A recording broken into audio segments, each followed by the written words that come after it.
Chapter 1.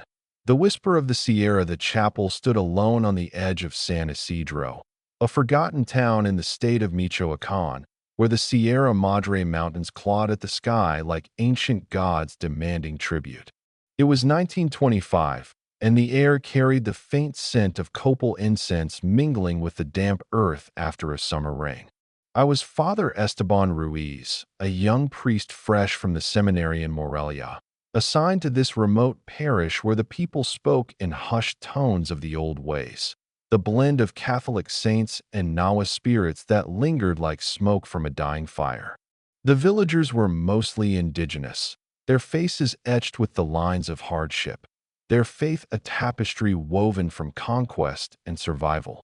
That evening, as the sun dipped behind the peaks, painting the horizon in blood-red hues, I sat in the confessional, the wooden lattice separating me from the world outside. The candles flickered, casting shadows that danced like restless souls on the adobe walls. It had been a quiet day, baptisms in the morning, a visit to a dying elder in the afternoon, and I longed for the simplicity of Vespers. But then the heavy oak door creaked open, letting in a gust of cool wind that carried the smell of wet soil and distant thunder. Footsteps approached, slow and deliberate, not the hurried shuffle of a farmer seeking quick absolution for petty sins. The curtain parted, and I heard the creak of the bench as someone settled in. A deep breath followed, ragged and uneven, as if the weight of the world pressed upon their chest. Finally, a voice emerged, low and gravelly, laced with the accent of the hills. "Bless me, Father, for I have sinned." The words were familiar, a ritual as old as the church itself, but something in his tone tightened my throat. "The Lord is merciful to those who confess with a true heart," I replied, my voice steady from practice. "Speak, my son, and unburden your soul." He hesitated, the silence stretching like the shadows lengthening across the chapel floor. Then he began, his words unfolding like a scroll hidden for decades. "I was born in these mountains, Father, in a small hacienda outside San Isidro, back when Porfirio Diaz still ruled and the revolution was just a whisper. My name is Javier Morales, and my family has lived here for generations, tending the maize fields and honoring the saints. But it started with my abuela, Dona Rosa. She was the one who taught us the old prayers, the ones that mixed the Virgin with the Earth Mother." I leaned forward slightly, the wood warm against my forehead. His voice carried a warmth at first, nostalgic, like recalling a lullaby from childhood. But beneath it, I sensed a current, dark and pulling, like the underflow of the Rio Lerma after a storm. Chapter 2. The seeds of faith. Javier's breath steadied as he delved deeper. Abuela Rosa was a curandera, a healer, you see. She knew the herbs that could mend a broken bone or ease a fever, but she always said true healing came from the spirits. We'd gather at dusk in the courtyard, under the jacaranda tree that bloomed purple in spring. She'd light candles to San Isidro Labrador, the patron of farmers, and sprinkle holy water mixed with copal resin. "The land gives, but it also takes," she'd say, her eyes like polished obsidian. "We must offer back what it demands." My mother, Maria, learned from her. She was young when the revolution came in 1910, bullets flying through the valleys as Zapata's men rode in. Our hacienda was spared, but the hunger followed. Crops failed that year. Maize stalks withered, beans rotted in the pod. Abuela said it was a test from the gods, both old and new. She fasted, prayed rosaries by the altar in our home, a simple shrine with a wooden cross and feathers from sacred birds. One night, as the stars wheeled overhead, Abuela took Maria aside. "The earth is thirsty," she whispered. "It needs blood to bloom again." I was just a boy then, hiding behind the adobe wall, listening. They went to the fields, and in the morning, the crops stood tall, green as emeralds. But our dog, Chico, was gone, buried, they said, after a sudden illness. His eyes had been wrong. leaking a dark fluid like tears of ink. I felt a chill despite the humid air seeping through the cracks. The confessional smelled of beeswax and old wood, grounding me as Javier's tale wove on. It wasn't long before the animals followed. Goats bleating in circles, chickens pecking at their own shadows. Each time, Abuela and Mother would whisper prayers, and the next day, the creature was gone, the soil richer for it. We ate better then, stews thick with mystery, tortillas warm from the comal. Abuela draped white cloths over our heads at meals, saying, "We hide from the eyes of heaven, so the saints don't judge our necessity." His voice dipped, warm with memory, yet edged with something sharper. The prayer was always the same. Bless this gift from the earth, honor the life that sustains us, and forgive the hands that take. We'd repeat it 3 times, chewing slowly in the dim light of tallow candles. Chapter 3. The stranger's arrival. As Javier continued, the storm outside gathered force, thunder rumbling like distant artillery from the Cristero War that would soon ravage these lands. By 1915, the fighting had reached us. Bandits roamed the Sierra, and families fled to San Isidro. Mother sent me to town one day, as the sun baked the dirt roads. "Find someone lost, Javier," she said, her hands cradling a shawl as if it held fragile eggs. "Bring them home. The Virgin rewards charity." I wandered the dusty streets, past the mercado where vendors hawked withered fruits. Near the train tracks, I found him, an old man, skin like leather, wrapped in a tattered serape. He hummed a corrido about lost loves, his eyes half closed against the glare. I offered shelter, a meal of pozole and fresh atole. He followed, his steps shuffling like dry leaves.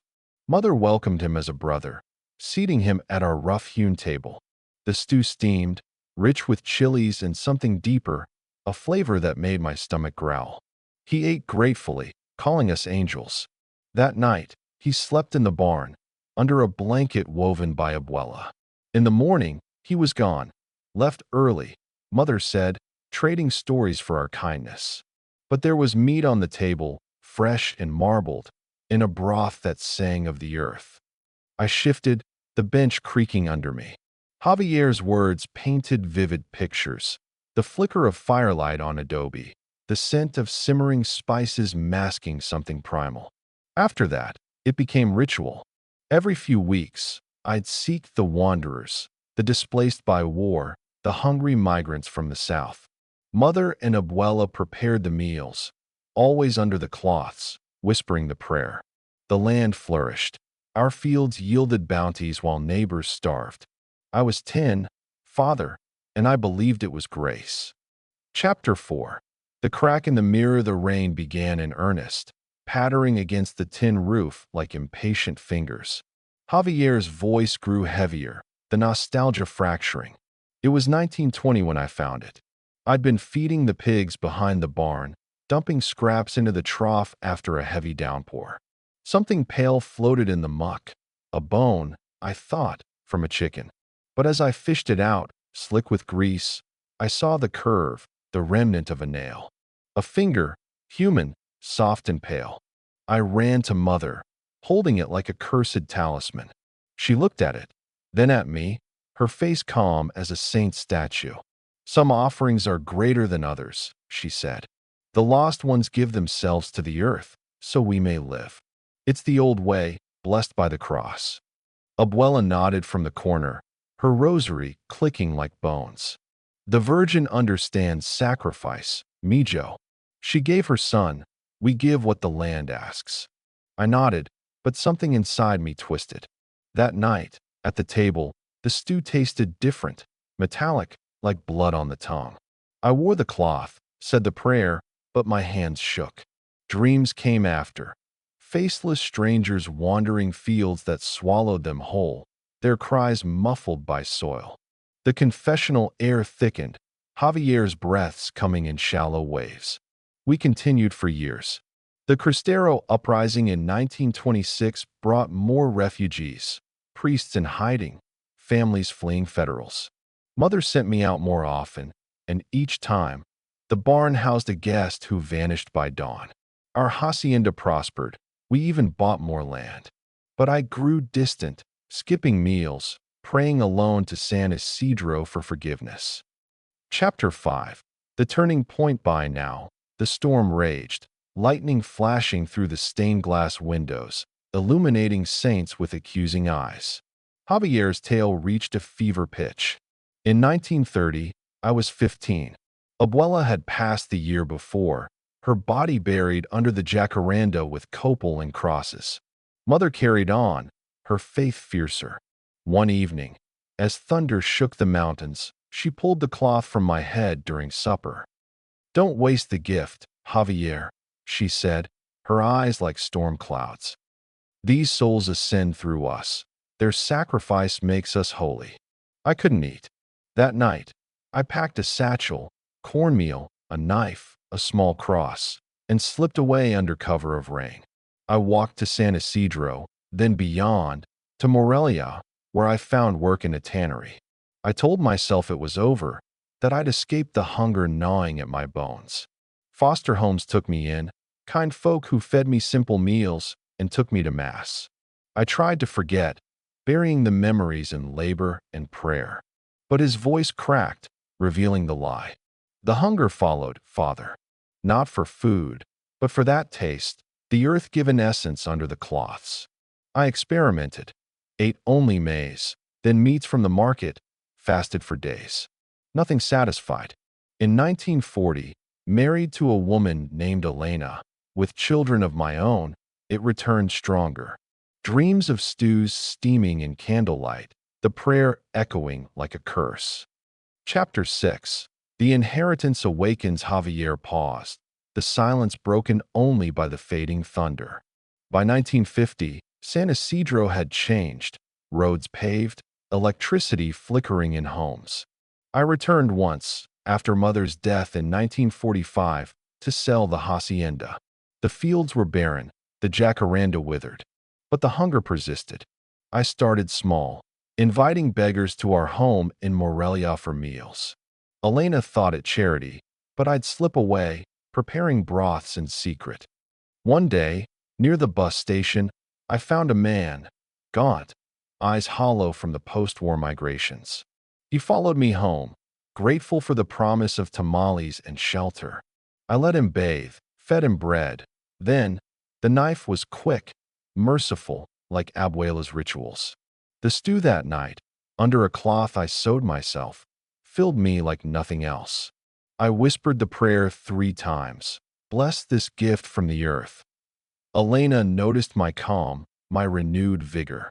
But guilt clawed at me. I confessed to a priest in Morelia, but he dismissed it as delusion.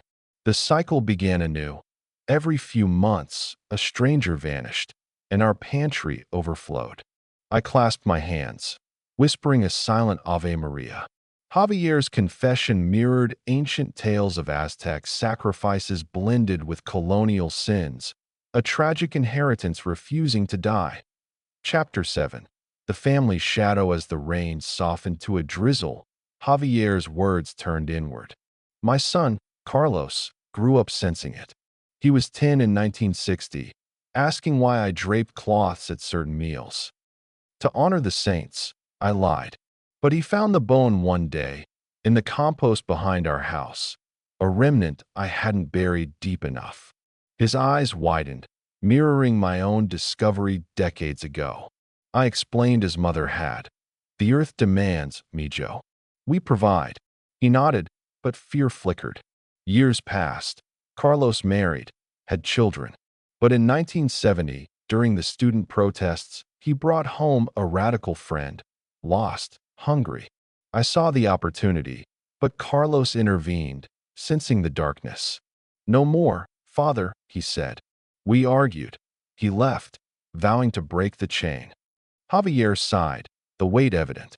Yet the hunger called to him too. In 1980, he confessed to me, dreams of rituals, an emptiness food couldn't fill. He resisted, became a teacher in San Isidro, teaching history, the revolutions, the old gods. But I knew it lurked. Chapter 8. The cycles gripped the chapel grew still, the storm spent. By 1990, I was old, Elena gone from illness. Carlos visited, his face lined with worry. It started, "Papa," he whispered. A migrant worker. I couldn't stop. We prayed together, but the cloths returned to his table. His children sensed it, the air thick with unspoken sins.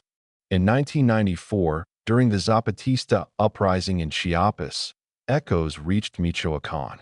Carlos sent his son, Miguel, away to university in Mexico City, hoping distance would sever the tie. But Miguel returned in 1998, eyes haunted. "Abuelo, the hunger. It's in us all." Javier's voice trembled. "I've tried to end it, father. Fasted, flagellated, sought shamans in the Sierra. But the land whispers, demanding tribute." Chapter 9. The priest doubt I spoke then, my words measured. "My son, this burden is heavy, but redemption lies in repentance. Turn from this path. Seek the law, the church's mercy. The Virgin weeps for such sins, but her grace is infinite if you surrender." He was silent, then a rustle, the curtain shifting. When I peered through the lattice, he was gone, vanished into the night like a shadow. Chapter 10. The endless rain. I stepped out into the damp air, the mountains looming like judges. Under a street lamp, a figure huddled, a migrant, perhaps, eyes hopeful yet lost. I froze, Javier's tale echoing. Would the cycle claim another? I prayed as I drove away, the rain renewing, washing nothing clean. The hunger of the earth persisted, a tragic legacy from 1900 to now, binding generations in blood and faith. Conclusion. As I drove away from the chapel that night in 1925, the rain-slicked roads of San Isidro winding like serpents through the mist-shrouded valleys of Michoacán, I could not shake the weight of Javier Morales's confession.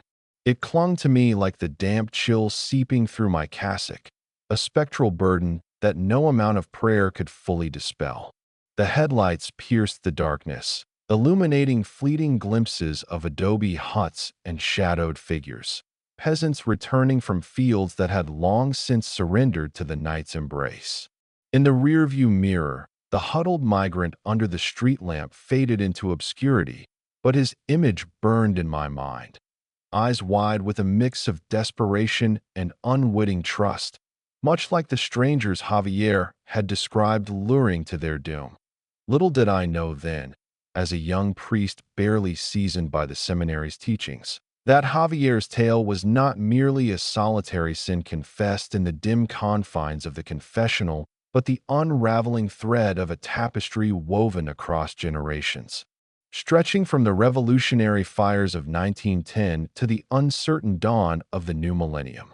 The hunger he spoke of, the insatiable craving born from the earth's whispered demands, cloaked in the veils of faith and survival, would echo through time, binding his bloodline in a cycle of sacrifice and redemption that defied the linear march of history.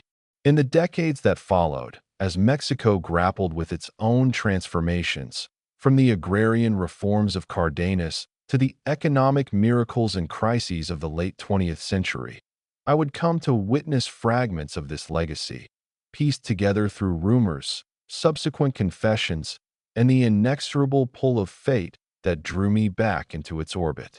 The immediate aftermath of that stormy evening was a period of uneasy vigilance. I returned to my modest rectory adjacent to the chapel, a simple structure of whitewashed walls and a tiled roof that leaked during monsoons. Sleep eluded me. Instead, I knelt before a small altar adorned with a carved statue of the Virgin of Guadalupe, her mantle a cascade of stars that seemed to mock my turmoil. "Mater Dei," I whispered, "guide me through this shadow."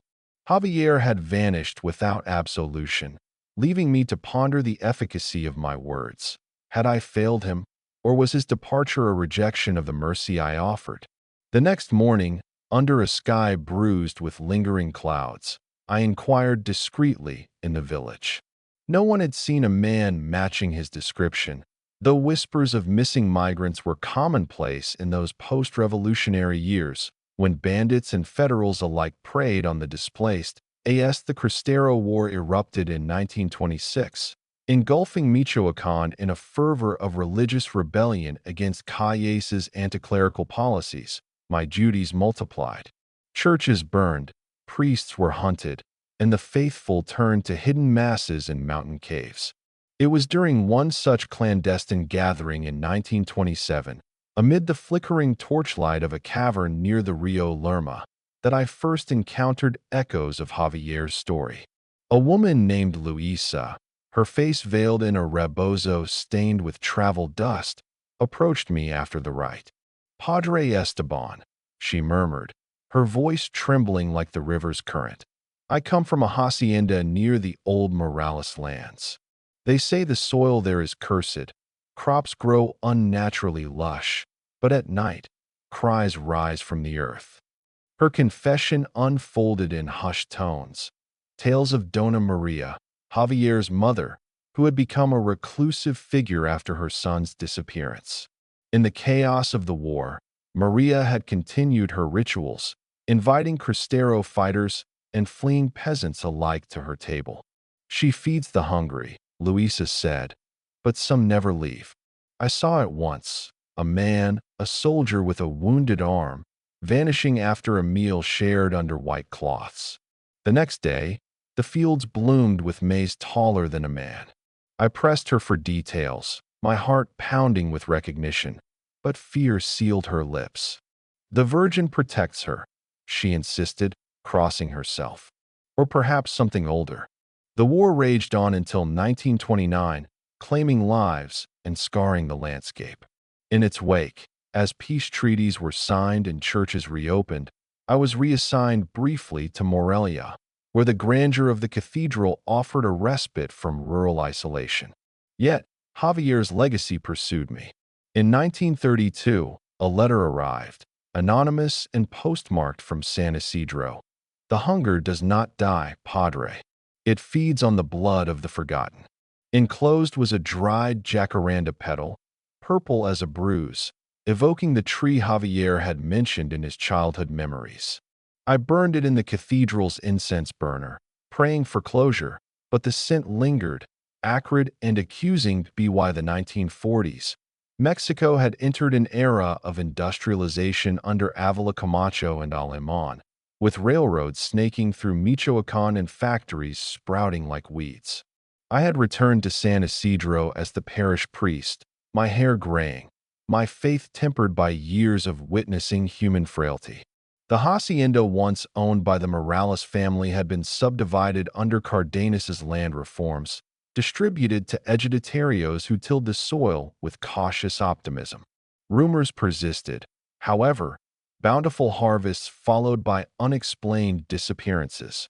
In 1945, news reached me of Dona Maria's death, found in her kitchen, a white cloth draped over her face, as if an eternal ritual. Her body was buried under the withered jacaranda, and the villagers crossed themselves when passing the site. It was Carlos, Javier's son, who first sought me out in 1955. He was a man in his 30s then, a schoolteacher in Morelia with a family of his own, his features echoing his father's gravelly voice and haunted eyes. "Padre Esteban," he said, entering the confessional one afternoon as the sun filtered through stained glass depicting San Isidro plowing with angelic oxen, "I carry a shadow from my father." His confession mirrored Javier's in eerie detail. The inherited hunger, the futile attempts at normalcy through vegan diets, carnivorous feasts, and even psychological therapies emerging in post-war Mexico. "I resisted until last year," he admitted, his voice breaking. "A migrant from Guerrero, fleeing poverty. I invited him home, and the cloth came out instinctively. I offered absolution, urging him to seek psychiatric help in the capital, where Freudian ideas were gaining traction among the educated elite. The mind can be healed as the soul," I counseled, though doubt gnawed at me.